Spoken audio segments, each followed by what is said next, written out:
Dulu aku pernah sempat bingung bagaimana aku memposisikan diriku sebagai seorang anak dari ibuku dan bagaimana aku memposisikan diriku sebagai suami dari istriku. Pernah suatu ketika ibuku jatuh sakit dan ingin kehadiranku untuk selalu ada di sampingnya. Setiap pulang kerja, aku selalu menyempatkan diriku untuk singgah ke rumah ibuku, untuk merawat dirinya dan menyenangkan hatinya. Berharap dia akan cepat pulih dari penyakitnya. Namun setiap hari pula aku selalu pulang telat dan bertengkar dengan istriku. Istriku sepertinya cemburu karena seharian waktuku habis untuk bekerja dan untuk merawat ibuku. Aku pun stres dan mulai frustasi karena saat itu aku bingung bagaimana menghadapinya. Tak mau kehilangan kedua-duanya, aku mencoba mencari petunjuk baik dari artikel dan buku, juga dengan mendatangi majelis-majelis pengajian ilmu agama. Yang akhirnya petunjuk itu datang dari seorang guru agama yang arif dan bijaksana, di mana petunjuk ini seharusnya sudah aku ketahui dan sadari sebelum aku memutuskan untuk berumah tangga. Bahwa seorang suami harus mampu bijaksana dalam memimpin sebuah rumah tangga.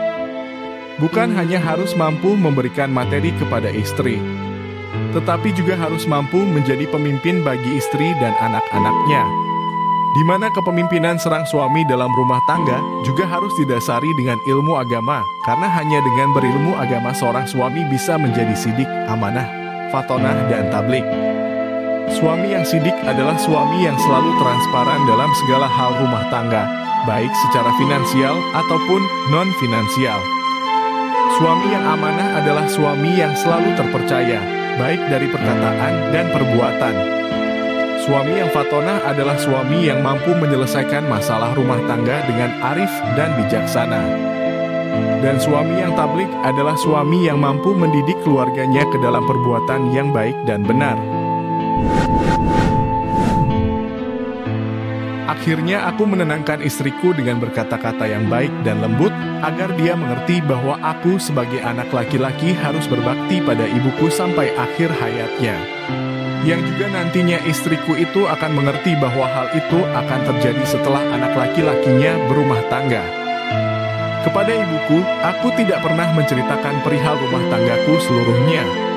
Aku hanya mengabarkan kepadanya bahwa rumah tanggaku dalam keadaan baik, agar ibuku merasa tenang dan tidak menjadi beban dalam pikirannya. Alhamdulillah, dengan ilmu agama yang telah aku pelajari, sekarang aku paham bagaimana menyikapi diri terhadap istriku dan ibuku. Bahwa pada hakikatnya istri dan ibuku adalah kebesaran Allah Subhanahu wa Ta'ala, sedangkan aku sebagai seorang suami dan seorang anak harus selalu mengikuti sunnah Nabi Muhammad SAW.